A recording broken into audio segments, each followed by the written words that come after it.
நாடு முழுவதிலும் இருந்து விரைவில் பாஜக அரசு தூக்கி எறியப்படும் என்று திமுக துணை பொதுச் செயலாளரும் நாடாளுமன்ற உறுப்பினருமான கனிமொழி தெரிவித்துள்ளார்.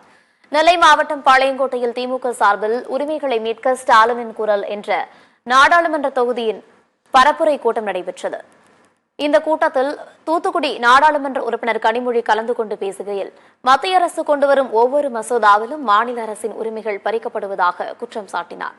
இதுவரை மத்திய அரசு மழை வெள்ளத்தால் பாதிக்கப்பட்ட மக்களுக்கு ₹1 கூட கொடுக்கவில்லை என்று குற்றம் சாட்டிய அவர், தமிழக அரசின் நிதி மூலம்தான் மக்களுக்கு நிவாரண உதவியை வழங்கியுள்ளது என்று தெரிவித்தார். நாட்டிற்கே உணவளிக்கும் விவசாயிகளை தீவிரவாதிகள் போல பாஜக அரசு நடத்துகிறது என்றும் அவர் குற்றம் சாட்டினார். விரைவில் நாடு முழுவதிலும் இருந்து விரைவில் தூக்கி பாஜக எரியப்படும் என்றும் கனிமொழி தெரிவித்தார். ஒரு மசோதாவை கொண்டு வருவதாக இருக்கட்டும் அல்லது ஒரு திட்டத்தை கொண்டு வருவதாக இருக்கட்டும், அதில் அத்தனையும் மாநில உரிமைகளை, மாநில அடையாளங்களை அழிக்கக்கூடிய ஒவ்வொரு செயலையும் அதன் பின்னணியில் வைத்துச்சான் செய்கிறார்கள். ஒன்றிய அரசாங்கம் காசு கொடுக்கிறது இல்ல, எந்த விதத்திலும் நமக்கு உதவிகள் செய்வதில்லை.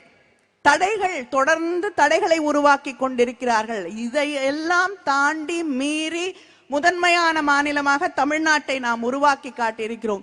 எந்த மாநிலத்தை எடுத்தாலும், தமிழ்நாடா இருக்கட்டும், கேரளாவா இருக்கட்டும், கர்நாடகாவா இருக்கட்டும், தெலுங்கானாவா இருக்கட்டும், பஞ்சாபா இருக்கட்டும், டெல்லியா இருக்கட்டும், வெஸ்ட் பெங்காலா இருக்கட்டும், இப்படி எத்தனையோ மாநிலங்கள் இந்த பாஜகவை தூக்கி எறிந்து விட்டது. இந்த நாடும் அவர்களை விரைவிலே தூக்கி எறியும்.